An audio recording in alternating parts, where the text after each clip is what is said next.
পরোটা তো আমরা কম বেশি সবাই খাইছি, কিন্তু এইরকম করে আয়োজন করে পরোটা কয়জন খাই আপনারা বলেন তো? তাহলে আসসালামু আলাইকুম, আমি নুসরাত রান্না কাছে ধরে সবাই কেমন আছেন? আমি আলহামদুলিল্লাহ আছি ভালো। তো কোরবানি ঈদের পরে স্পেশাল পরোটাটা না খেলে আমাদের আবার ঈদটা সম্পূর্ণ হয় না। তো কোরবানি ঈদের পর শুধু পরোটাই না, বিরিয়ানি হাবিজাবি বহুত কিছুই খেতে হবে, নাহলে ঈদ সম্পূর্ণ হয় না। যাই হোক, আজকে আমরা একটা স্পেশাল পরোটা বানাচ্ছি, এটার নাম হলো বসনিয়ান পরোটা। তো এই পরোটাটা খেতে খুবই আমাদের কাছে খুবই ভালো লাগে। তো আজকে আপনাদের সাথে এটার রেসিপি শেয়ার করতেছি। এখানে 1 কেজির মতো আহ, আটা নেওয়া হয়েছে, আপনারা ময়দাও নিতে পারেন। তার মধ্যে একটু লবণ, চিনি, আর এই তো এখানে হলো সয়াবিন তেল দিয়ে দেওয়া হচ্ছে। আর তার সাথে এই যে এর পরোটার স্পেশালিস্ট হচ্ছে হলো ইস্ট, এটাকে দিয়ে দিতে হবে। তো ইস্টের কাজ হচ্ছে হলো ময়দাটাকে ফুলাবে বা আটাটাকে ফুলাবে। তো এর মধ্যে আমরা একটু দুধও দিব, তার আগে এটাকে একটু ভালোভাবে মিশিয়ে নিতে হবে। তার মধ্যে একটা ডিম অবশ্যই লাগবে। তো যাই হোক, এই মিশ্রণগুলো দিয়ে এটাকে ভালোভাবে একটু মেশাতে হবে।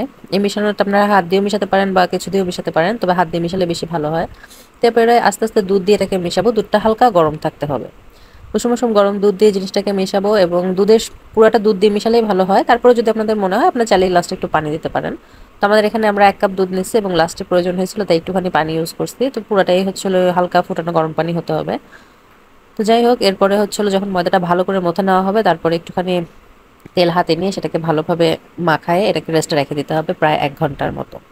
তো কোনোভাবেই এটা ঘন্টা দেড় দুয়েকের আগে খোলা যাবে না, কারণ হলো যেহেতু ইস্ট দেওয়া আছে, ইস্টটাকে ফোলার জন্য টাইম দিতে হবে, আদারওয়াইজ কিন্তু পরোটাটা ভালো হবে না। আমাদের সেদিন একটু তাড়া ছিল জন্য প্রথম প্রথম কয়েকটা আর কি তাড়াতাড়ি করা হয়েছিল, এবং সেই পরোটাগুলো কিন্তু ফুলছিল না।